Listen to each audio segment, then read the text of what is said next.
முறை வாசித்து விட்டு இந்த நாளுக்கான வார்த்தைக்குள்ளாக நாம் போக போகிறோம். சங்கீத புஸ்தகம் அதனுடைய 5வது அதிகாரம் 11வது வசனத்தை, சங்கீத புஸ்தகம் 5வது அதிகாரம் அதனுடைய 11வது வசனம்.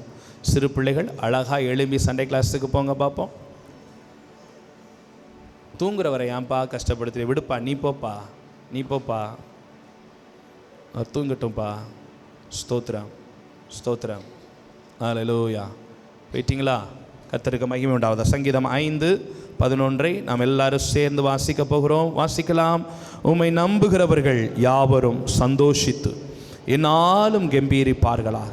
நீர் அவர்களை காப்பாற்றுவீர். உம்முடைய நாமத்தை நேசிக்கிறவர்கள் உம்மில் களி கூறுவார். அதனுடைய முன்பகுதியை மாத்திரம், உம்மை நம்புகிறவர்கள் யாவரும் சந்தோஷித்து என்னாலும் கம்பீரிப்பார்கள்.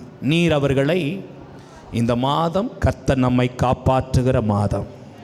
இந்த மாதம் உங்களையும் உங்கள் குடும்பத்தையும் உங்கள் வேலையையும் உங்கள் எதிர்காலத்தையும் உங்கள் சமாதானத்தையும் உங்கள் சுகத்தையும் உங்கள் வேலையும் உங்கள் உத்தியோகத்தையும் உங்கள் கையின் பிரயாசத்தையும் ஆண்டவர் காப்பாற்றுகிற ஒரு இடமாக இருக்கிறது. சொல்லுங்கள், காப்பாற்றுவார்னு சொல்லுங்களேன். காப்பாற்றுவார்னு சொல்லுங்கள். ஆமென். காப்பாற்றுவார் ஆண்டவர், காப்பாற்றுவார் ஆண்டவர், காப்பாற்றுவார். யார் கைவிட்டாலும் பரவாயில்லம்மா, ஏசப்பா உங்களை காப்பாற்றுவார். உன் குடும்பம், உன் உறவு, உன் சொந்தம், உன் பந்தம், உன் இனஜன பந்துக்கள், உறவுகள் யார் உன்னை கைவிட்டாலும் இயேசு நம்மை காப்பாற்றுவார். ஆமென். இந்த நாளிலேயும் ஆண்டவருடைய வார்த்தை, இது சம்பந்தப்பட்ட ஒரு ஆண்டவருடைய வார்த்தை நம்ம கேட்க போகிறோம். எல்லாரும் திருப்பிக் கொள்வோம். ஆதியாகமத்தின் புஸ்தகம் 35வது அதிகாரத்தின் முதல் வசனத்தை நம்ம வாசிக்க போகிறோம். ஆதியாகமம் 35வது அதிகாரத்தின் முதல் வசனத்தை நாம் வாசிக்கலாம். தேவன் யாக்கோபை நோக்கி, நீ எழுந்து பெத்தேலுக்கு போ, அங்கே குடியிருந்து நீ உன் சகோதரனாகிய ஏசாவின் முகத்திற்கு விலகி ஓடி போகிற போது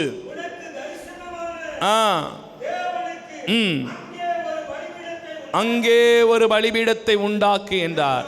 ஆமென். ஐசகையா, அந்த தம்பி எந்திரிமா, நீங்க தாம்மா எந்திரிங்கம்மா. சண்டே கிளாஸுக்கு போங்கம்மா. சண்டே கிளாஸுக்கு போங்க. அங்கே போய் உட்காருங்க. அங்கே வீட்டில் வைத்தாப்பில் அங்கே போங்க. சூப்பராக சொல்லி கொடுப்பாங்க. பொம்மெல்லாம் வச்சுருக்குறாங்க. அங்கே போங்க. சரி, இங்கே கவனிங்க. திரும்ப அந்த வசனத்தை நம்ம வாசிக்கலாம். தேவன் யாக்கோபை நோக்கி, நீ எழுந்து பெத்தேலுக்கு போ. போதும், நீ எழுந்து பெத்தேலுக்கு போ என்கிற தலைப்பின் அடிப்படையிலே இன்றைக்கு ஆவியானவர் நம்மோடு கூட பேச போகிறார். நீ எழுந்து பெத்தேலுக்கு போ. கவனமாய் கேளுங்கள், வார்த்தையை கவனமாய் கேளுங்கள். எழுந்து பெத்தேலுக்கு போ. முதல்ல பெத்தேல் அப்படின்னா என்ன? கவனமாய் கேளுங்கள்.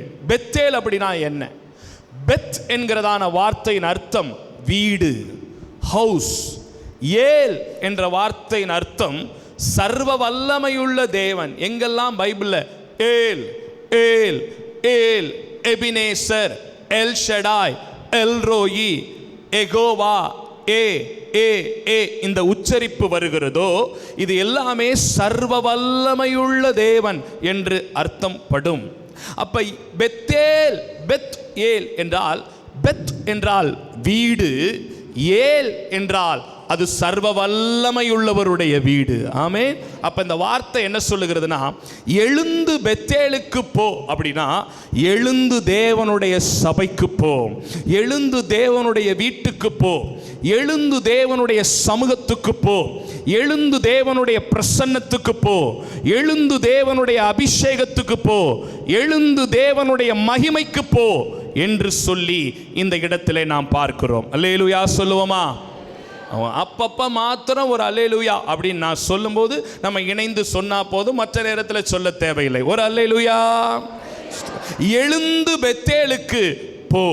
வழக்கம் போல இந்த சம்பவம் என்ன சொல்லுகிறது? இந்த ஆதியாகமம் 35வது அதிகாரத்துக்கு முந்தின அதிகாரம் 34வது அதிகாரத்திலே ஒரு சம்பவம் ஒன்று சொல்லப்பட்டிருக்கிறது. அதை சொல்லிவிட்டு பெத்தேலிலே கர்த்தர் வைத்திருக்கிறதான, தேவ சமூகத்திலே கர்த்தர் வைத்திருக்கிறதான, தேவ சபையிலே கர்த்தர் வைத்திருக்கிறதான 3 முக்கியமான ஆசீர்வாதங்களை நம்மோடு கூட ஆவியானவர் இன்றைக்கு பேச போகிறார். என்னோடு கூட ஆவியிலே பயணித்து நீங்கள் கவனமாய் கேட்கும்படியாய் கேட்கிறேன். யாக்கோபு தேவனால் நிர்ணயிக்கப்பட்ட, தேவனால் அபிஷேகிக்கப்பட்ட, தேவனால் தெரிந்து கொள்ளப்பட்ட ஒரு நல்ல தேவனுடைய மனுஷன். அவனுக்கு மொத்தம் 12 பிள்ளைகள். அவனுக்கு 12 பிள்ளைகள். ஒரு மகள் உண்டு, ஒரு மகள். அவளுடைய பெயர் என்னவென்றால், அவளுடைய பெயர் நீங்கள் 34வது அதிகாரத்தின் முதல் வசனத்தை வாசிக்கலாம். தீனாள், அவளுடைய பெயர் தீனாள். ஒரு நிமிடம் கவனமாய் கேளுங்கள். அவளுடைய பெயர் என்னது? நான் போன வாரம் செய்தியில் என்னுடைய இடை பாயிண்ட்ல மெயின் பாயிண்ட் சகரியாவையும் சாமுவேலையும் குறித்து, மன்னிக்க வேண்டும், சவுலையும் சாமுவேலையும் குறித்து நான் பேசினேன். ஆமென். இடையில நான் பேசும்போது ஸ்தோத்திரம் சிமியோனுக்கு பதிலாக சக்கரியாங்கிற வார்த்தையை நான் சொல்லிட்டேன். அதுக்காக நான் வருந்துறேன். சிமியோனுக்கு பதிலாக சக்கரியான்ற வார்த்தையை நான் சொல்லிட்டேன். அது என்னன்னா, இந்த சிமியோன், சக்கரியாவினுடைய மனைவி எலிசபெத், இவங்கெல்லாம் கிறிஸ்மஸோட சம்பந்தப்பட்ட ஆட்கள், கிறிஸ்மஸ் கேரக்டர்ஸ், தேவனுடைய பிறப்போடு சம்பந்தப்பட்டவங்க. தொடர்ந்து பிரசங்கிச்சுக்கிட்டு இருக்கிறதுனால சில இடத்துல சிமியோனுக்கு பதிலாக சக்கரியான்னு வாயில் ஒரு சின்ன மிஸ்ஸிங் வந்துடுது. சக்கரியாவுக்கு பதிலாக சிமியோன்னு வந்துடுது. சில இடத்துல எலியாவுக்கு பதிலாக எலிசான்னு சொல்லிடுறேன், எலிசாவுக்கு பதிலாக எலியான்னு சொல்லிடுறேன். இது ஒரு சின்ன காரியம், பெருந்தன்மை பண்ணி எல்லாரும் மன்னிச்சிருங்க. அல்லேலூயா, ஸ்தோத்திரம். நிறைவான ஆவியானவர் நமக்குள்ள இருக்கும் பொழுது குறைவுகள் ஒன்றும் பெரிதல்ல. அல்லேலூயாவா, ஒரு அல்லேலூயா சொல்லுவோமே. அதனால தான் நான் வசனத்தோட சொல்லிடுறேன். 34வது அதிகாரத்தின் முதல் வசனத்தில் அங்கே யாக்கோபினுடைய மகள் பெயர் போட்டிருக்கிறது. அவளுடைய பெயர் என்னவா? தீனாள். நல்லா கவனிக்கணும். அவள் தேசத்தின் பெண்களை பார்க்கும்படியாக போறா. கவனமா கேளுங்க. தேசத்தின் பெண்களை பார்க்கும்படியா போகும்போது அந்த ஊர்ல இருக்கிற ஒரு மனுஷன், ஒரு பெரிய மனுஷன் இந்த பிள்ளைய மானபங்கப்படுத்திடுறான். இந்த பிள்ளையினுடைய வாழ்க்கையை கெடுத்து போட்டுறான். அவனுடைய பெயரு சீகேம்னு பெயர். அதையும் வசனத்தோடைய சொல்லிடுறேன். 2வது வசனத்தை படிங்க பார்ப்போம்.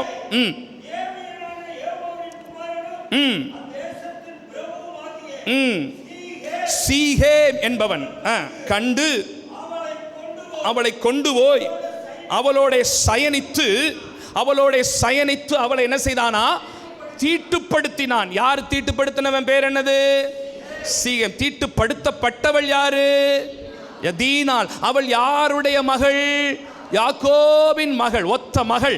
அவளை தீட்டுப்படுத்திடுறாங்க. கவனமா கேளுங்க. திறந்த மனதோட ஆண்டவர் என்கிட்ட என்ன பேச வரான்ற கண்ணு தான் நமக்கு முக்கியம். கவனமா கேளுங்க. அப்ப தீட்டுப்படுத்திடுறான். அந்த மகள் தீட்டுப்பட்டு போயிடுறா. இப்ப அவர் தீட்டுப்பட்டது மாத்திரமல்ல, இந்த சீகேமுக்குள்ள ஒரு பெரிய ஆசை என்னன்னா, அவளை எப்படியாவது கல்யாணம் பண்ணிக்கணும், அவளை எப்படியாவது என்னுடைய வாழ்க்கை துணையா கொன்றணும்னு சொல்லிக்கிட்டு அவகிட்ட இன்பமான வார்த்தைகள் எல்லாம் பேசுறான். நான் தீட்டுப்படுத்தினது என்னமோ உண்மைதாமா, ஆனா நான் உன்னை ரொம்ப நேசிக்கிறேன், நானே உன்னை கல்யாணம் பண்ணிக்கணும்னு நினைக்கிறேன் அப்படின்னு போயிட்டு யாக்கோபு கிட்ட போய் பொண்ணு கேட்கிறாரு. கவனமா கேளுங்க. பொண்ணு கேட்கிறாரு. தன்னுடைய ஆளுகள் எல்லாம் கூட்டிட்டு போய், ஐயா, நான் உங்க மகளை என்னமோ ஆமா தீட்டுப்படுத்தினது உண்மைதாயா, பெரிய மனசு பண்ணுங்க, எப்படியாவது உங்க மகளை எனக்கு கட்டி கொடுங்க, உங்க மகளை நான் ரொம்ப நேசிக்கிறேன், அவ மேல அன்பா இருக்கிறேன், அவளை எனக்கு திருமணம் பண்ணி கொடுங்க அப்படின்னு யாக்கோபிடத்துல கேட்கிறார். ஆனா யாக்கோபினுடைய பிள்ளைகள், என்னை கவனியுங்கள், யாக்கோபினுடைய பிள்ளைகள் சிலருக்கு பயங்கர கோபம். எப்படி எங்க தங்கச்சியை இவன் தீட்டுப்படுத்தலாம், இவன் ஒரு புறஜாதியான் அல்லவா, இவன் எப்படி எங்க தங்கச்சியை அசிங்கப்படுத்தலாம், அவமானப்படுத்தலாம். ஒரு அந்த வசனத்தில் ஒரு இடத்துல இப்படி சொல்லப்பட்டிருக்கிறது, என் சகோதரியை வேசியை போல நடத்தினார்களே, என் தங்கச்சியை இப்படி பண்ணிட்டாங்களே, இவங்களை எப்படியாவது பழி வாங்கணும், ஆனா சூழ்ச்சியமா பழி வாங்கணும் அப்படின்னு சொல்லி ஒரு ஐடியா பண்றாங்க. என்ன ஐடியா பண்றாங்கன்னா, இங்க பாருங்க, நீங்க தீட்டுப்படுத்தினது என்னமோ ரைட்டு, ஓகே, நாங்களும் கட்டி கொடுக்கிறோம், ஆனா ஒன்னு செய்யணும், நாங்கெல்லாம் இஸ்ரவேலர்கள், நாங்களெல்லாம் தேவனுடைய பிள்ளைகள், நாங்களெல்லாம் விருத்த சேதனம் பண்ணினவர்கள், எங்களுடைய நுனித்தோள்களை நாங்கள் வெட்டி இருக்கிறோம், எல்லா ஆண்களும் நாங்கள் எங்களுடைய நுனித்தோள்களை கத்தரித்திருக்கிறோம். ஆகவே நீங்க என்ன செய்யணும்னா, உங்களுடைய ஆள்கள் எல்லா பேரும் விருத்த சேதனம் பண்ணணும். பண்ணணும், எல்லாரும் உங்க நுனித்தோலை வெட்டணும், அப்படி நீங்க கட் பண்ணாதான் நாங்க உங்களுக்கு பொண்ணு கொடுப்போம் அப்படின்னு சொன்ன உடனேயும் இவங்கெல்லாம் போய் டிஸ்கஸ் பண்றாங்க. சரி வேற என்ன பண்றது, பொண்ணை கல்யாணம் பண்ணி ஆகணுமே அப்படின்னு ஊர்ல இருக்கிற அம்புட்டு ஆண் மக்களுக்கும் விருத்த சேதனம் நடக்குது பாருங்க. எல்லாருக்கும் நுனித்தோலை கட் பண்ணியாச்சு, எல்லாருக்கும் விருத்த சேதனம் பண்ணியாச்சு. இப்ப ஊரே விருத்த சேதனம் பண்ணி இருக்குது ஒத்த பொண்ணை கல்யாணம் பண்றதுக்காக. இப்ப நல்லா கவனிங்க, இந்த மாதிரி சூழல்ல திடீர்னு நல்லா எல்லா விருத்த சேதனம் பண்ணி இருக்கும்போது மூணாவது நாள் எல்லா பேருக்கும் ஒரே பெயின், ஒரே வலி. ஐயோ வலி தாங்க முடியல, அவங்களால எந்திரிக்க முடியல, நிக்க முடியல, ஒன்றும் பண்ண முடியல. எல்லாரும் தேர்ட் டே விருத்த சேதனம் பண்ணி மூணாவது நாள் அப்படி பலவீனத்தோடு படுத்திருக்கும் போது இதுதான்டா சான்ஸ் சொல்லி யாக்கோபினுடைய ரெண்டு பிள்ளைகள் ஒருவன் சிமியோன், இன்னொருவன் லேவி, இவங்க ரெண்டு பேரும் சேர்ந்து பட்டயத்தை எடுத்துட்டு போய் அம்புட்டு வேறையும் கழுத்தை வெட்டி கொண்டு போட்டாங்க. ஆமேனா, அல்லேலூயாவா. அந்த வசனத்தை மாத்திரம் படிச்சிருங்க, அந்த வசனத்தை மாத்திரம் படிங்க. 25வது வசனத்தை படிங்கய்யா. 3ஆம் நாளிலே அவர்களுக்கு நோவெடுத்து கொண்ட போது யாக்கோபின் குமாரரும் தீனான் சகோதரனுமான சிமியோன் லேவி, ஆமா சிமியோன் லேவி என்னும் இந்த இரண்டு பேரும் தன் பட்டயத்தை எடுத்துக்கொண்டு துணிகரமாய் பட்டணத்தின் மேல் பாய்ந்து ஆண் மக்கள் யாவரையும், ஆண் மக்கள்ல ஒருத்த கூட விடாம, ஒரு ஆம்பளைய விடாம, அந்த வசனம் சொல்லுது, ஆண் மக்கள் யாவரையும் என்ன செய்தாங்களா? அப்படி போடு. என் தங்கச்சியை கெடுத்தவனை நான் விடுவேனா? எவ்வளோ கிரிமினலாக பிளான் பண்ணியிருக்காங்க பாருங்க. முதல்ல நல்லவங்க மாதிரி நடித்து நாங்கள் பொண்ணு தரோம், எல்லாரும் விருத்த சேதனை பண்ணுங்க, உடனே கல்யாணத்தை பண்ணிடுவோம் அப்படின்னு ஆளாளுக்கு எல்லாரும் விருத்த சேதனை அம்புட்டு ஆம்பளைகளும் பண்ணிட்டு 3ஆவது நாள் அவன் எந்திரிக்க முடியாமல் படுத்து கிடக்கிற நேரம் பார்த்து இந்த சிமியோனும் லேவி தானே கரெக்டாக சொல்கிறேன்னா பேர், ரெண்டு பேருமா சேர்ந்து அருவாளை தூக்கிட்டு போய் அம்புட்டு பேரையும் போட்டு தள்ளி கொண்டு விட்டாங்க. இப்போ யாக்கோபுக்கு பயம், அட பாவிகளா ஏண்டா இப்படி பண்ணுறிய, இப்படி பண்ணிட்டு வந்துட்டீங்களடா. ஆம்பளைகளெல்லாம் கொண்டு போட்டு பெண்களை மற்றவங்களை சின்ன பிள்ளைகள்லாம் சிறைபிடித்து வேற கொண்டு வந்துட்டாங்க.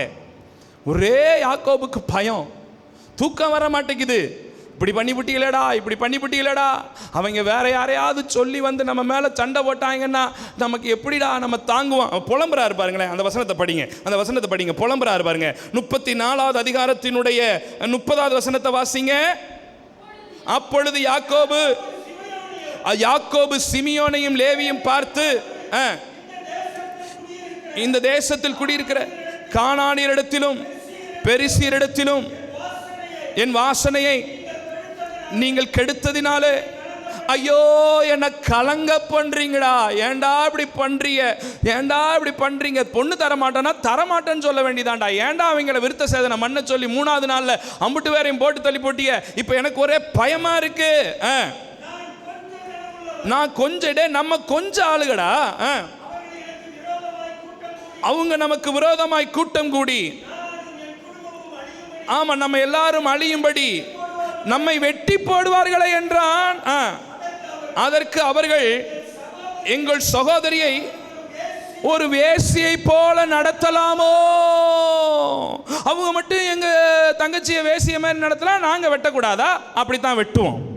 பழி வாங்குகிற ஒரு புத்தி, பழி வாங்குகிற ஒரு எண்ணம். இப்ப பழி வாங்கியாச்சு, இப்ப இழப்பு யாருக்கு? யாக்கோபு பயப்படுறாரு. ஐயோ எந்த நேரத்தில் வர போறாங்கன்னு தெரியலையே, யாரை கூட்டிட்டு வர போறாங்கன்னு தெரியலையே, எப்ப நம்ம கழுத்துக்கு அருவாள் வரப்போகுதுன்னு தெரியலையே. பயம் பயம் பயம் பயம் பயம் யாக்கோபுக்கு. அந்த பயத்தின் நேரத்தில் கர்த்தருடைய சத்தம் யாக்கோபுக்கு நேராய் வருது, நீ எழுந்து பெத்தேலுக்கு போ. இப்ப கைத்தட்டி ஆண்டவரை ஸ்தோத்திரம் பண்ணணும். தேவ பிள்ளைய உன்னை பார்த்து நான் சொல்கிறேன், எந்த நேரத்தில் நீ பயப்படுகிறாயோ, எந்த நேரத்தில் உன்னை சுற்றிலும் புயல் சூழ்ந்து கொள்கிறதோ, எந்த நேரத்தில் கலங்கி தவிக்கிறாயோ, அந்த நேரத்தில் கர்த்தருடைய சத்தம் உனக்கு வரும். என் பிரசன்னத்துக்கு வா, பெத்தேலுக்கு வா, தேவ மகிமைக்குள்ளாய் வா, உன்னை காப்பாற்றுகிற தேவன் நானாய் இருக்கிறேன். இப்போ ஆண்டவருடைய சத்தம் வருது யாக்கோபுக்கு. யாக்கோபே எழும்பு. அந்த முதல் வசனத்தை படிங்கய்யா. தேவன் யாக்கோபை நோக்கி. இப்பதான் தேவன் பேச ஆரம்பிக்கிறார். நல்ல கவனிங்க. இப்பதான் தேவ சத்தம் வருது யாக்கோபுக்கு. யாக்கோபே எழும்பு, புறப்படு, நேரா கிளம்பி எங்க வா? பெத்தேலுக்கு போ. உனக்கு ஞாபகம் இருக்கா? உனக்கு ஞாபகம் இருக்கா? நல்ல கவனிங்க. உனக்கு ஞாபகம் இருக்கா? உனக்கு ஞாபகம் இருக்கா? நீ உங்க அப்பாவை விட்டுட்டு, உங்க அப்பாவை ஏமாத்தி ஆசீர்வாதத்தை பெற்றுக்கொண்டு, உங்க அண்ணனை ஏமாத்தி ஆசீர்வாதத்தை பெற்றுக்கொண்டு, நீ உசுருக்கு பயந்து ஓடி வந்து இல்ல, உன் மாமா வீடு பதான் அராமுக்கு போனில்ல, லாபான் வீட்டுக்கு போனில்ல. அப்படி போற வழியில ஒரு நாள் ராத்திரி ஒரு கல்லை எடுத்து தலைவாணியா நினைச்சிட்டு தலைக்குள்ள வச்சுக்கிட்டு படுத்து தூங்குனில்ல. அப்ப நான் உனக்கு ஒரு சொப்பனம் தந்தேன், உனக்கு ஒரு தரிசனம் தந்தேன். உனக்கு ஞாபகம் இருக்கா? ஒரு பெரிய ஏணி ஒன்று இருந்துச்சுல்ல. அந்த ஏணியில ஒரு பக்கம் தேவதூதர்கள் ஏறினாங்கல்ல, இன்னொரு பக்கம் தேவதூதர்கள் இறங்கினாங்கல்ல. அந்த ஏணியினுடைய உச்சத்துல சர்வ வல்லமையுள்ள தேவனாகிய நான் உட்கார்ந்திருந்து உனக்கு அநேக ஆசீர்வாதத்தை கொடுத்தேன்ல. அதுல ஒரு ஆசீர்வாதம் இப்படி சொன்னேன்ல, நீ படுத்திருக்கிற பூமியை உனக்கும் உன் சந்ததிக்கும் சொந்தமா தருவேன்னு சொன்னேன்ல. நீ காலையில எந்திரிச்சு பார்த்து, ஐயோ இந்த இடம் பயங்கரமான இடம் சொல்லி அந்த கல்லை எடுத்து குழிய நோண்டி அந்த கல்லை ஊனி அதுல எண்ணெயை வார்த்து இந்த இடம் பெத்தேல் சொல்லி நீ தானடா பேர் வச்ச, நீ தான் அந்த இடத்துக்கு பெத்தேல்னு பேர் வச்ச. இப்ப நான் சொல்றேன், திரும்ப புறப்பட்டு அந்த பெத்தேலுக்கு நீ போ. You go back that place of Bethel. பெத்தேலுக்கு போ. பெத்தேல் தேவனுடைய சமூகம், தேவனுடைய வீடு, தேவனுடைய பிரசன்னம். இன்றைக்கு தேவனுடைய வீட்டில் இருக்கிற 3 முக்கியமான நன்மைகளை ஆவியானவர் நம்மோடு கூட பேச போகிறார். நான் எப்பெல்லாம் பெத்தேல் பெத்தேல்னு சொல்றேனோ அப்பொழுதெல்லாம் தேவனுடைய சமூகம், தேவனுடைய சபை, தேவனுடைய வீடு என்பதை உங்க மனதில் வைத்துக்கொண்டு என்னோடு கூட இணைந்து இந்த 3 குறிப்புகளை கவனமாய் கேட்கும்படியாய் அன்பாய் கேட்கிறேன். முதலாவது பெத்தேல் இருக்கிறதான ஆசீர்வாதம். அந்த அந்த அதிலே 1 2 3 4 வசனங்களை சேர்த்து படிச்சிருங்கய்யா.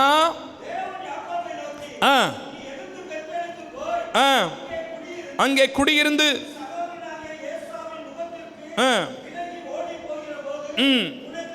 உனக்கு தரிசனமான தேவனுக்கு அங்கே ஒரு ஐயா போது. நல்ல கவனிங்க, நல்ல கவனிங்க. முதல் காரியத்தை நல்ல கவனிங்க, அப்புறம் 2 3 வசனங்களை வாசிக்கலாம். நீ எழுந்து பெத்தேலுக்கு போ. ஏன் உன்னை போ சொல்றேன்னா, அங்க போய் நீ ஒரு பலிபீடத்தை எனக்கு கட்டு. நீ ஒரு பலிபீடத்தை கட்டு. நீ ஒரு பலிபீடத்தை உண்டாக்கு. பெத்தேலுக்கு முதல்ல கல்லு தான் வச்சுட்டு வந்த, ஞாபகம் இருக்கா? முதல்ல கல்லை தான் ஊனிட்டு வந்த. ஆனா இப்ப போய் அந்த கல் இருக்கிற இடத்துல எனக்கு ஒரு பலிபீடத்தை கட்டு, எனக்கு ஒரு ஆல்டரை கட்டு. What do you mean by பலிபீடம்? பலிபீடம் என்றால் என்ன? அதனுடைய ஆவிக்குரிய அர்த்தம் என்ன? காது கொடுத்து கேளுங்கள், கவனமாய் கேளுங்கள். பலிபீடம் என்பது, உதாரணத்துக்கு இப்ப இதை எடுத்துக்கொள்ளுங்க. பழைய ஏற்பாட்டு காலத்திலே ஒரு கல்லினாலே செய்யப்பட்டதான பலிபீடத்தை உண்டாக்குவார்கள். அதன் மேலே ஒரு இளம் காளையை வைத்து சந்து சந்தாய் துண்டித்து பலியிடுவார்கள். இல்லை என்றால் ஒரு ஆட்டு கடாவை வைத்து அதை சந்து சந்தாய் துண்டித்து பலியிடுவார்கள். ஒருவேளை கடா வாங்குறதுக்கும் காளை வாங்குறதுக்கும் காசு இல்லைன்னா புறா குஞ்சுகளை, இயேசு கிறிஸ்துனுடைய தகப்பனும் தாயாரும் காட்டுப்புறா குஞ்சுகளை கொண்டு வந்தார் போல அப்படி பறவைகளை பலியிடுவார்கள். ஏதோ ஒன்றை பலியிடுவார்கள். இப்ப என்ன அர்த்தம்னா, இந்த பலிபீடத்தில் வைக்கப்படுகிற அந்த பலி பொருட்கள் என்னையும் தேவனையும் இணைக்கிறதான ஒரு இடம். அப்ப பலிபீடத்தில் என்ன பொருளை வச்சு நம்ம வெட்டி தீய வச்சு கொளுத்தி அதை பலி செலுத்துகிறோமோ அதை தேவன் உகந்த வாசனையா அப்படி ஸ்மெல் பண்ணி அதை எடுத்துக்கொள்வார். பரலோகத்திலிருந்து அக்கினி புறப்பட்டு வந்து அந்த பலி பொருட்களை பட்சித்து போடும் பழைய ஏற்பாட்டு காலத்தில். இந்த கிருபையின் காலத்திலே இந்த பலிபீடம் என்று சொல்லப்படுகிறது. அதிலே நான் எதெல்லாம் வைக்கிறேனோ அது என்னையும் தேவனையும் இணைக்கிற ஒரு இடமாய் இருக்கிறது. பலிபீடம் என்பது என்னையும் தேவனையும் இணைக்கிறது. ஒருவேளை நீ ஒரு துதி என்கிற பலியை செலுத்தினால் அந்த துதி என்னையும் தேவனையும் இணைக்கிறது. ஆராதனை என்கிற பலியை செலுத்தினால் ஆராதனை என்னையும் தேவனையும் இணைக்கிறது. காணிக்கை என்கிற பலியை செலுத்தினால் காணிக்கை என்னையும் தேவனையும் இணைக்கிறது. ஸ்தோத்திரம் என்கிற பலியை செலுத்தினால் என்னையும் தேவனையும் இணைக்கிறது. எப்பெல்லாம் நான் பெத்தேலுக்கு வருகிறேனோ, தேவனுடைய ஆலயத்துக்கு வருகிறேனோ, தேவனுடைய பிரசன்னத்துக்கு வருகிறேனோ, அப்பொழுது நான் தேவனோடு இணைக்கப்படுகிறேன். I am connected with God. அதுதான் பெத்தேல். பெத்தேல் என்னை தேவனோடு இணைக்கிற இடம். இப்ப இந்த சுவிட்ச் பாக்ஸ்ல அந்த நீங்க பாத்தீங்கன்னா தெரியும், அந்த சுவிட்ச் பாக்ஸ்ல டைரக்டா அந்த கீபோர்டுடைய பிளக்க சொருகல, அங்க ஒரு கனெக்டர் வச்சிருக்கிறாங்க. ஏன்னா இந்த பின்னு அந்த பின்னுக்குள்ள போக மாட்டேங்குது. இந்த கீபோர்டோட பின்னு அங்க இருக்கிற சுவிட்ச் பாக்ஸ்ல இருக்கிற அந்த பின்னோட என்ன செய்ய மாட்டேங்குது, போக மாட்டேங்குது, சொருக மாட்டேங்குது, எங்கேயோ இடிக்குது, எங்கேயோ பிரச்சனை பண்ணுது.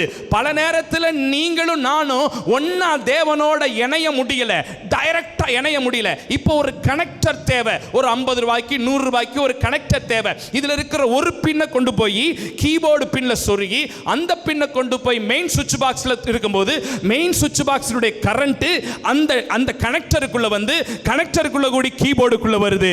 அதே போலதான் நம்ம துதிங்கிற ஒரு பலியை கொண்டு வர்றோம், காணிக்கைங்கிற ஒரு பலியை கொண்டு வரோம், ஸ்தோத்திரங்கிற ஒரு பலியை கொண்டு வரோம், நம்ம சரீரங்கிற ஒரு பலியை கொண்டு வரோம். இந்த பலியை கொண்டு வரும்போது இதன் மூலமாக அவரோடு கூட இணைகிற ஒரு பாக்கியத்தை புரிந்து கொண்டேன்னு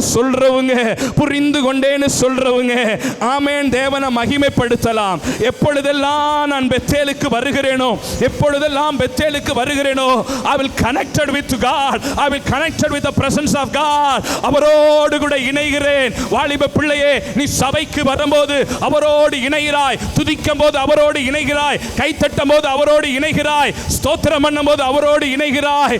அதற்காக தான் துதிங்க, அதுக்காக தான் ஸ்தோத்திரிங்க, அதுக்காக தான் கை தட்டுங்க, அதனால தான் அந்நிய பாஷை பேசுங்க, அதனால தான் துதிங்கன்னு சொல்றேன். ஏன் தெரியுமா? உங்களை தேவனோடு இணைக்கிற நேரம், இந்த பலிபீடம் உங்களை தேவனோடு இணைக்கிற நேரம்.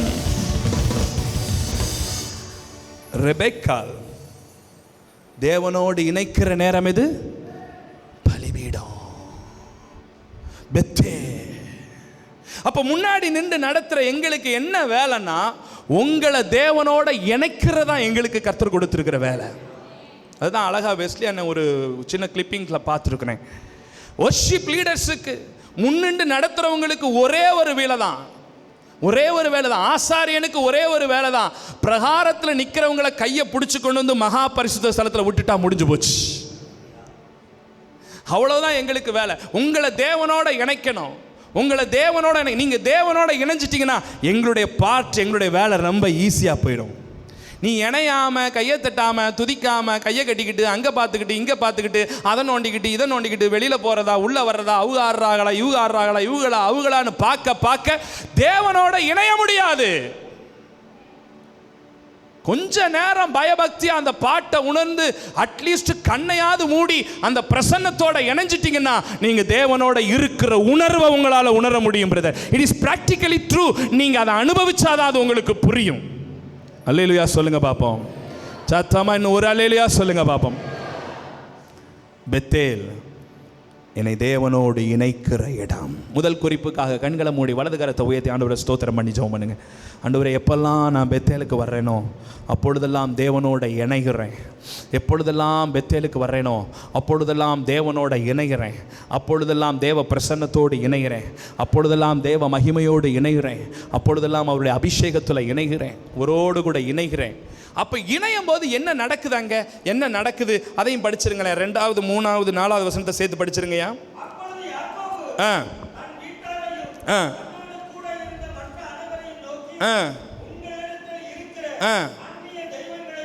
உங்களிடத்தில் இருக்கிற அந்நிய தெய்வங்களெல்லாம் என்ன செஞ்சிருங்க, விலக்கிருங்க. ஏன்னா நம்ம பெத்தேலுக்கு போறோம், தேவ பிரசன்னத்துக்கு போறோம். அதனால போறதுக்கு முன்னாடியே அந்நிய தெய்வங்களெல்லாம் என்ன செஞ்சிடணும், அந்நிய தெய்வங்களெல்லாம் விலக்கிட்டணும், அந்நிய தெய்வங்களெல்லாம் விட்டுறணும். விட்டுட்டு உங்களை நல்லா சுத்தப்படுத்திக்கிட்டு, பெத்தேலுக்கு வரும்போது நல்லா சுத்தப்படுத்திக்கிட்டு உங்கள் வஸ்திரங்களெல்லாம் மாத்திட்டு நல்ல புது சட்டைகளை போட்டுக்கிட்டு, ட்ரெஸ்ஸுகளை போட்டுக்கிட்டு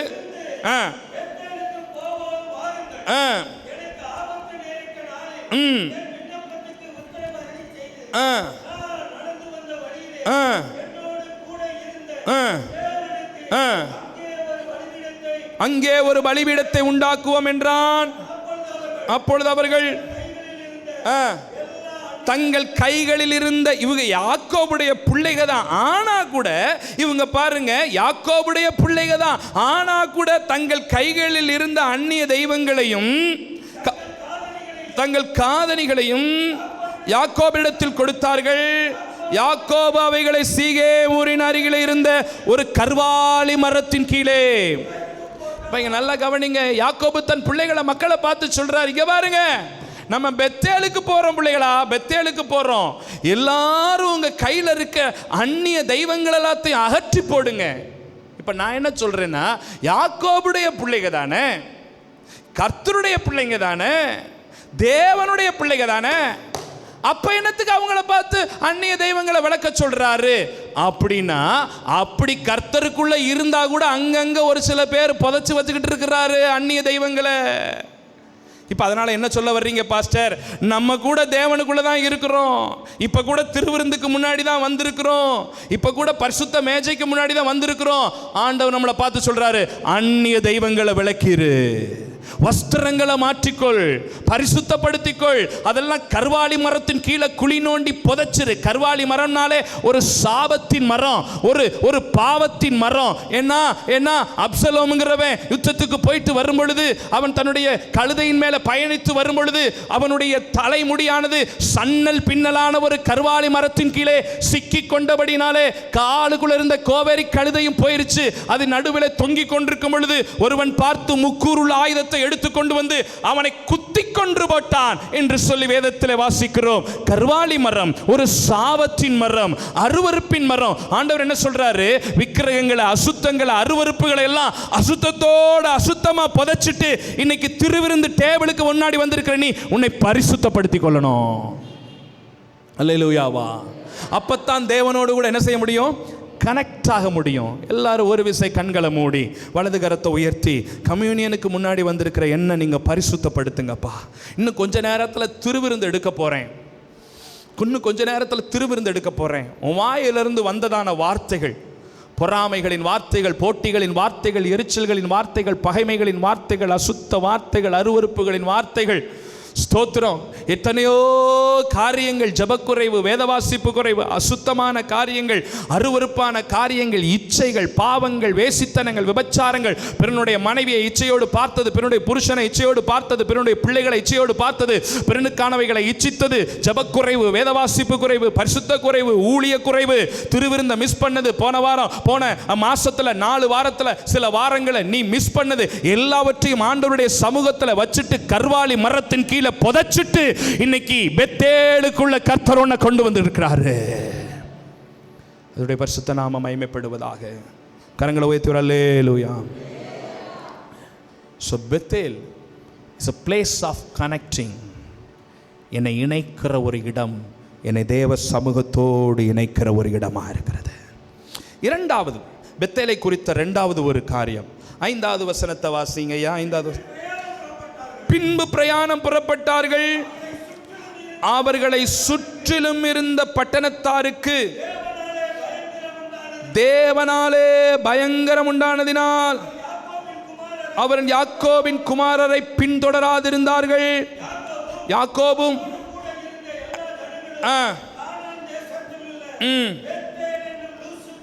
பெத்தேல் என்னும் லூசுக்கு வந்தார்கள். அங்கே அவன் ஒரு பலிபீடத்தை கட்டி தன் சகோதரனுடைய முகத்துக்கு தப்பி ஓடின பொழுது அங்கே தனக்கு தரிசனமானபடினால் அந்த ஸ்தலத்திற்கு ஏல் பெத்தேல் என்று பெயரிட்டான். போதும், நல்ல கவனிங்க. இரண்டாவது ஒரு காரியம், முதல்ல சொன்னேன் பெத்தேல் என்னை தேவனோடு, சத்தமா சொல்லுங்க, பெத்தேல் என்னை தேவனோடு. இன்னும் ஒரு இடம் சொல்லுங்க, பெத்தேல் என்னை தேவனோடு. பெத்தேல் இருக்கிற இடத்துல சபைன்னு சொல்லி போடுங்க. சபை என்னை தேவனோடு, சபை என்னை தேவனோடு. எப்பெல்லாம் சர்ச்சுக்கு வரணும் அப்பெல்லாம் உங்க மனசுல ஒன்று வரணும், நான் ஆண்டவரோட என்ன செய்ய போறேன் சொல்லுங்க. ஆண்டவரோட சபையில யாரையும் பார்க்க போல, எந்த மனுஷனையும் பார்க்க போல, அங்க வாசிக்கிற இசை, அங்க பாடுற பாட்டு, அங்க கொடுக்கிற வார்த்தை, அங்க இருக்கிற அபிஷேகம் என்ன சாமியோட இணைக்குது. சொல்லுங்க, என்ன சாமியோட இணைக்குது, என்ன தேவ பிரசன்னத்தோட இணைக்குது, என்ன அபிஷேகத்தோட இணைக்குது. அதுக்காக மாத்திரம்தான் நான் சபைக்கு வர்றேன். அதுக்காக மாத்திரம்தான். ஆமா, நான் இப்பயும் சொல்றேன், உன்னை சபையோட, உன்னை தேவ பிரசன்னத்தோட இந்த சபை இணைக்கலையா, இந்த சபையை விட்டு போயிட வேண்டிதான். சபை தேவனோட இணைக்கிறதுக்கு தான் கர்த்தர் சபையை வச்சிருக்கிறாரு. சத்தமா ஒரு அல்லேலூயாவா. இங்க இருக்கிறதுல எத்தனை பேர் சொல்ல முடியும், உண்மையில இந்த சபை என்ன தேவனோட இணைக்கிறது என்னால உணர முடியுது பாஸ்டர்? ஆமா, இணைச்சா வாங்க, இல்லைன்னா விடுங்க. இணைக்கிறதுக்கு தான் சபை. யாரோட? அதை தவிர சபைக்கு வேற வேலையே கிடையாது. நீ தேவனோட இணைக்கணும், உன்னை பரலோகத்துக்கு கொண்டு போகணும், உன்னை மகிமைக்குள்ளா நடத்தணும். வேற எந்த காரியமும் பலிபீடத்தில் அல்ல. என் பலிபீடம் என்னை தேவனோடு இணைக்கிற ஒரு ஸ்தலம். That altar is connecting me with the presence of God.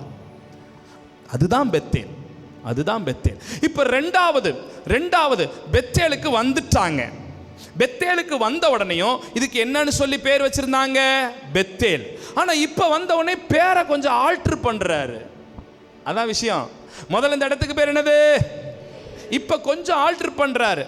ஏல் பெத் ஏல். ஏற்கனவே சொன்னேன், பெத்துனா வீடு, ஏல்னா சர்வ வல்லமை உள்ள தேவன். அப்ப பெத் ஏல், வீடு சர்வ வல்லமை உள்ள தேவன். இப்படி இருந்துச்சா? இப்ப இதுல ஒரு ஆல்டர் பண்றார். என்ன ஆல்டர் பண்றாருன்னா, ஏல் பெத்து ஏல், முன்னாடியும் சர்வ வல்லமை உள்ள தேவன், பின்னாடியும் சர்வ வல்லமை உள்ள தேவன். அதுக்கு நடுவுல என் குடும்பத்தை ஒளிச்சு வச்சுக்கிருவேன். என் குடும்பம் கர்த்தரால காக்கப்படுகிறதா இருக்கும். பெத்தேல் என்னை காப்பாற்றும்.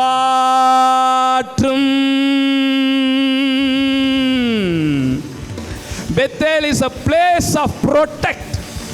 என்னை பாதுகாக்கிற இடம். அழகா பெத்தேலுக்கு சூப்பர். இதுக்கு முன்னாடி வெறும் பெத்தேல் தான், ஆனா இப்ப இது என்னது, ஏல் பெத்தேல். ஏன்னா ஐ எம் வெரி சேஃப். எப்பெல்லாம் தேவ பிரசன்னத்துக்குள்ள வர்றேனோ நான் காப்பாற்றப்படுகிறேன். அதான் இந்த மாத கர்த்தர் நமக்கு ஒரு வாக்குத்தத்தத்தை கொடுத்திருக்கிறாரு. நான் உன்னை என்ன செய்வேனா, காப்பாற்றுவேன். இந்த மாதத்தில் நீங்கள் காப்பாற்றப்படுவீர்கள். தேவ பிரசன்னத்தினாலே சபைக்குள்ள இருக்கிறவங்க, ஜபத்துக்குள்ள இருக்கிறவங்க, ஆராதனையில் இருக்கிறவங்க, துதியில இருக்கிறவங்க, வார்த்தையில இருக்கிறவங்க, கிருபைகள்ல இருக்கிறவங்க, வரங்கள்ல இருக்கிறவங்க, தேவனோடு இருக்கிறவங்க, தேவ தூதர்களோடு பயணிக்கிறவர்கள், சபையோடு இருக்கிறவங்க, அபிஷேகத்தோடு இருக்கிற உன்னை தேவன் காப்பாற்றுவார். மகா வறட்சியான காலத்தில் கர்த்தர் உன்னை காப்பாற்றுவார். உன் ஆத்துமாவை நினமுள்ளதாக்குவார். இந்த மாதத்தின் 29 தேதிகளில் கர்த்தர் உன்னை காப்பாற்றுவார். கர்த்தர் உன்னை காப்பாற்றுவார். நீ போற பயணங்களிலே கர்த்தர் காப்பாற்றுவார். உன் வாகனங்களிலே கர்த்தர் காப்பாற்றுவார். உன் வேலையிலே கர்த்தர் உன்னை காப்பாற்றுவார். காப்பாற்றுவார், காப்பாற்றுவார், காப்பாற்றுவார், காப்பாற்றுவார். ஐயா, உங்களுக்கு புரிஞ்சுக்கணும், காப்பாற்றப்படுறது ஒரு பெரிய ஒரு வேலை. போன வாரத்தில் ஒரு ஐயா மில்லில் வேலை பார்க்குறவர் மிஷினுக்குள்ளே கையை விட்டு அம்புட்டு 4 விரலும் துண்டு துண்டா போயிருச்சாமா. 4 விரலும் துண்டு துண்டா போயிருச்சு. 4 விரல் இல்லாமல் உட்கார்ந்துக்கிட்டு இருக்கிற ஆள்லாம் இருக்கிறாங்க. ஆனால் உங்களையும் என்னையும் கர்த்தர் கிருபையா பாதுகாத்துட்டு இருக்கிறார். இன்னும் ஒரு சகோதரனுக்கு அப்படித்தான் ஆபத்து. ஆனால் கிருபையா லேஸ் மாசான ஸ்கிராச்சோட ஒரு பிள்ளைய கர்த்தர் பாதுகாத்துட்டார். அல்லேலூயா சொல்லுங்க பாப்போம். எவ்வளவு ஆபத்து நடக்குது, எவ்வளவு விபத்து நடக்குது. வீட்டை விட்டு வெளியில போனா திரும்ப வீட்டுக்குள்ள வருவோன்ற நிச்சயம் கிடையாது.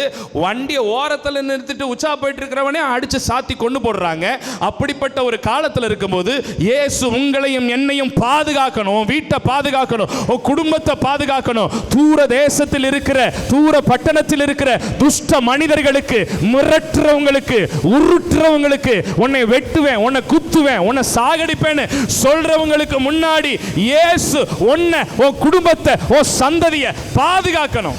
வியாதி, பலவீனம், ஆத்ராக்ஸ், இருதய வியாதி, கேன்சர் வியாதி, கிட்னி பிரச்சனை, லிவர் பிரச்சனை, மூளையில பிரச்சனை, தோல்ல பிரச்சனை, எலும்புல பிரச்சனை, சதையில பிரச்சனை, நரம்புல பிரச்சனை, ஊன்ல பிரச்சனை, முடியில பிரச்சனை, எலும்புகள்ல பிரச்சனை, அத்தனையில இருந்து இயேசு சபையை பாதுகாக்கிறார். மரணம் வராது. சங்கார தூதன் கடந்து போவான். டயபெட்டிக் ப்ராப்ளம் ஒன்னும் செய்யாது. பிரஷர் உன்னை தீண்டாது. உன் கால்கள், உன் கைகள், உன் நரம்புகள், உன் கண்ணு, உன் மூளை, உன் இதயம், உன் கணையம், உன் கல்லீரல், உன் பெருஈரல், உன் சிறுநீரகம், குடல்வால் எல்லாம் இயேசுவின் நாமத்தில் காக்கப்படும். ஏன்னா ஏழுக்கும் நடுவிலே நீ பெத்தா இருக்கிறாய். ஏழுக்கும் நடுவிலே நீ பெத்தா இருக்கிறாய். அல்லேலூயா சொல்லுங்க, சத்தமா அல்லேலூயா சொல்லுங்க. ஏழுக்கும் நடுவில் நீ பெத்த பெத்தாயிருக்கிறாய். முதல்ல தான் வெறும் பெத்து 7, முன்னாடி பாதுகாப்பு இல்லை. ஆனா இப்ப 7 முன்னாடி இருக்கு, 7 பின்னாடி இருக்கு, நடுவுல பெத்து இருக்குது. கர்த்தர் என்னை காப்பாற்றுவார். ஆமென், அல்லேலூயாவா. உன்னதமானவரின் உயர் மறைவில் இருக்கிறவன் சர்வ வல்லவரின் நிழலில் தங்குவான். இது பரமசிலாக்கியமே. சர்வ வல்லவரின் நிழலில் தங்குவான். இது பரமசிலாக்கியமே. அவர் சேட்டையின் கீழ் அடைக்கலம் புகவே தம் சிறகுகளால்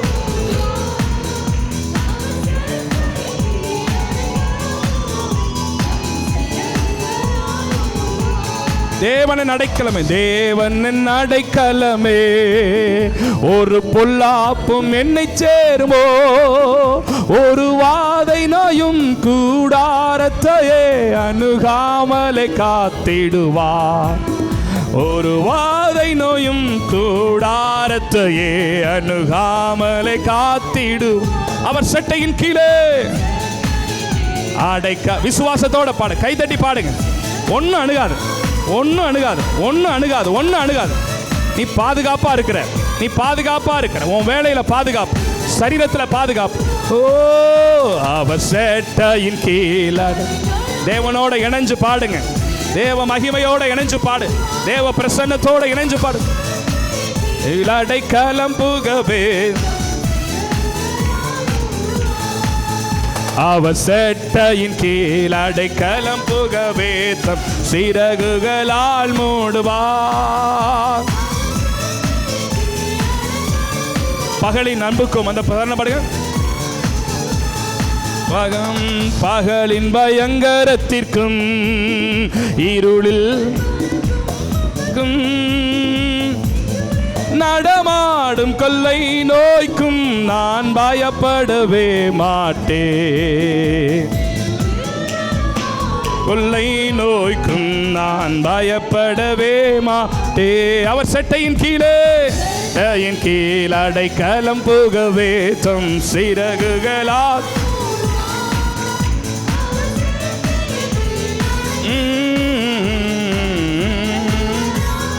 கடைசியாய் வருமுறை அவர் சட்டையின் கீழ் அடைக்கலம் புகவே தம் சிறகுகளால் மூடுவார். அவர் சட்டையின் கீழ் அடைக்கலம் புகவே.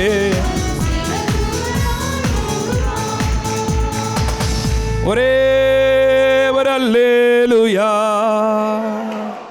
பெத்தேல் என்னை தேவனோடு இணைக்கிற இடம்.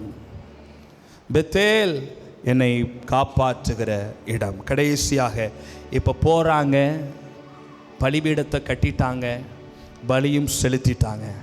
இப்போ யாக்கோபினுடைய பாட்டு முடிஞ்சிருச்சு. இப்போ ஏல் ஆரம்பிச்சிட்டாரு. அவர் என்ன ஆரம்பிக்கிறாரு? 10வது வசனத்திலிருந்து 10, 11, 12, 13 படித்து முடிச்சிருங்க. இப்போ ஆண்டவர் பேச ஆரம்பிச்சிட்டாரு. இப்பொழுது உன் பெயர் யாக்கோபு, இனி யாக்கோபு எனப்படாமல் இஸ்ரவேல் வழங்கப்படும் என்று சொல்லி அவனுக்கு இஸ்ரவேல் என்று பெயரிட்டான். பெயரிட்டார், இட்டான் இல்ல, பெயரிட்டார். பின்னும் தேவன் அவனை நோக்கி, நான் அதுதான் சொன்னேன், அதான் சொன்னேன், ஏல் ஏல் ஏல் ஏல் அப்படின்னு வரும்பொழுதெல்லாம் சர்வ வல்லமையுள்ள தேவன். ஆண்டவர் சொல்றார், முதல் ஆசீர்வாதம், நீ பழுகி பெருகுவாய், ஒரு ஜாதியும் பற்பல ஜாதிகளின் கூட்டமும் உன்னிடத்திலிருந்து உண்டாகும். யாக்கோபே, ராஜாக்களும் உன் சந்ததியில் பிறப்பார்கள். நான் ஆபிரகாமுக்கும் ஈசாக்குக்கும் கொடுத்த தேசத்தை உனக்கு கொடுப்பேன், உனக்கு பின் உன் சந்ததிக்கும் இந்த தேசத்தை கொடுப்பேன் என்று சொல்லி தேவன் அவனோடே பேசின ஸ்தலத்திலிருந்து அவனை விட்டு எழுந்தருளி போனான். Bethel is a place of blessing. Bethel என்னை ஆசீர்வதிக்கிற இடம். எப்பெல்லாம் சபைக்கு வர்றேனோ அப்பெல்லாம் சபையிலிருந்து போகும்போது எதை மாத்திரம் எடுத்துகிட்டு போகணும்? ஆசீர்வாதத்தை மாத்திரம்தான். பலிபீடத்திலிருந்து ஒரு சின்ன சாப வார்த்தை கூட வரவே கூடாது. ஆமேன் சொல்லுங்க. வராது. ஆமேன் சொல்லுங்க. வராது. ஆமேன். பலிபீடமாக இருந்தால் அதிலிருந்து சாபம் வராது. ஆமேன் சொல்லுங்க பார்ப்போம். அது தேவனுடைய பலிபீடம்னா இங்கேருந்து வர்றதெல்லாம் நல்லவனாக இருக்கட்டும், அவன் கெட்டவனாக இருக்கட்டும், ஆசீர்வாதம் மாத்திரம்தான் இங்கேருந்து புரண்டு வந்துக்கிட்டே இருக்கும். பெத்தேலிருந்து ஆசீர்வாதம் மாத்திரம்தான். அதை பெற ஆளை பொறுத்து தான் இருக்குது.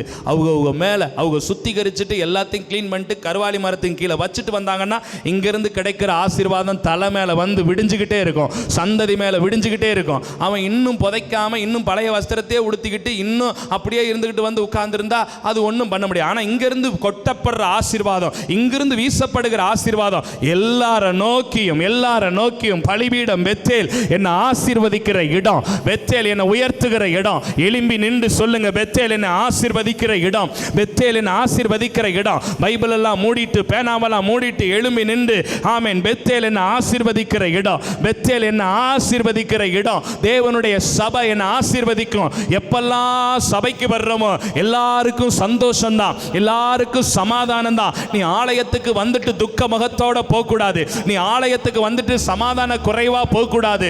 நீ ஆலயத்துக்கு வந்துட்டு ஏண்டா இந்த கோயிலுக்கு வந்தோம் நினைச்சிட்டு போக கூடாது. நீ ஆலயத்துக்கு வந்தா கர்த்தரிடத்துல இருந்து நன்மையை மட்டும் பெற்றுட்டு போகணும், கர்த்தரிடத்துல இருந்து ஆசீர்வாதத்தை மட்டும் பெற்றுட்டு போகணும். ஆசீர்வாதத்தை மாத்திரம் பாரு, ஆசீர்வாதத்தை மாத்திரம் பாரு.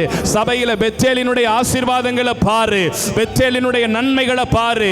இன்னைக்கு கர்த்தர் பலிபீடத்திலிருந்து தேவ ஜனத்தை ஆசீர்வதிக்கிறாரு, தேவ ஜனத்தை ஆசீர்வதிக்கிறாரு, தேவ ஜனத்தை ஆசீர்வதிக்கிறாரு, தேவ ஜனத்தை ஆசீர்வதிக்கிறாரு. பெற்றுக்கொள்ளுங்க, பெற்றுக்கொள்ளுங்க, பெற்றுக்கொள்ளுங்க.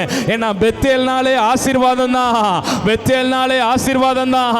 ஏல் பெத்தேல்னாலே உனக்கு ஆசீர்வாதம் தான். பிப்ரவரி மாதம் நீ காப்பாற்றப்படுவாய், பிப்ரவரி மாதம் நீ ஆசீர்வதிக்கப்படுவாய், பிப்ரவரி மாதம் நீ வாழ்ந்திருப்பாய், பிப்ரவரி மாதம் நீ சுகித்திருப்பாய், பிப்ரவரி மாதம் உனக்கு நன்மையாயிருக்கும். நீ கர்வாலி மரத்தின் கீழே புதைச்சிட்டு வந்திருக்கிற, நீ கர்வாலி மரத்தின் கீழே எல்லாத்தையும் புதைச்சிட்டுல வந்திருக்கிற, உனக்கு நன்மை தான் காத்திருக்குது, உனக்கு ஆசீர்வாதங்கள் காத்திருக்குது, உனக்கு இந்த வாரத்தில் உயர்வுகள் காத்திருக்குது. நீ எதிர்பார்த்திருந்த நன்மைகள் பிப்ரவரி மாதத்தில் கைகூடி வருகிறது. எதிர்பார்த்திருந்த நன்மைகள், எக்ஸ்பெக்ட் பண்ணி கொண்டிருந்த காரியங்கள் சீக்கிரத்திலே இந்த 29 தேதிக்குள்ளாக பெத்தேலின் ஆசீர்வாதங்கள். எழுந்து பெத்தேலுக்கு வா, எழுந்து பெத்தேலுக்கு வா, எழுந்து பெத்தேலுக்கு வா, எழுந்து பெத்தேலுக்கு வா. இது தகப்பனுடைய வீடு, இது தகப்பனுடைய வீடு.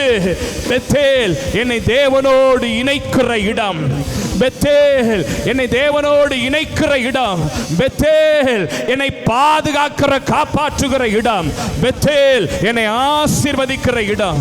ஆமென். இந்த 3 குறிப்புகளுக்காக நல்ல கர்த்தரை ஸ்தோத்திரம் பண்ணி நீங்க ரிசீவ் பண்ணிக்கங்க, நீங்க ரிசீவ் பண்ணிக்கங்க.